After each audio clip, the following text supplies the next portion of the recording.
anche tantissimi premi, vuol dire più di un Oscar come miglior colonna sonora.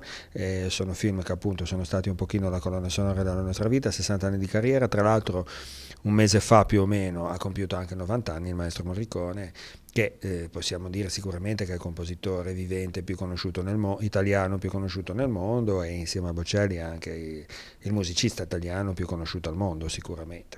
Chi salirà sul palco? Salirà sul palco una formazione scelta, diciamo così, i solisti dell'orchestra Chiavari Classica, orchestra prevalentemente di archi, con la partecipazione dei solisti Alessandro Magnasco al pianoforte, Andrea Cardinale al violino, Gianluca Campi alla fisarmonica e la soprano Elisa Benadduce e io. Quali saranno i brani più conosciuti che verranno proposti? E a parte due omaggi al momento, diciamo, no? Che sono O mio signor dal Largo di Handel, dal Messia di Handel, e Cantique de Noël, cioè due omaggi al Natale. Poi i brani più famosi saranno quelli che tutti conosciamo: La leggenda del pianista sull'oceano, Nuovo Cinema Paradiso, C'era una volta all'Ouest, C'era una volta in America, Giù la testa, eccetera. 60 anni di musica con quella di Morricone, un appuntamento dell'Associazione Culturale Simon Boccanegra Onlus, un invito aperto a tutta la città.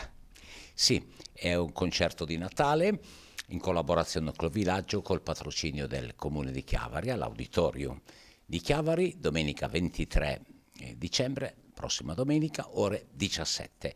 Invitiamo tutti a partecipare perché è davvero musica bella, del grande maestro, musiche che conosciamo perché sono in buon parte colonne sonore di film che davvero hanno fatto un po' la storia di questi anni.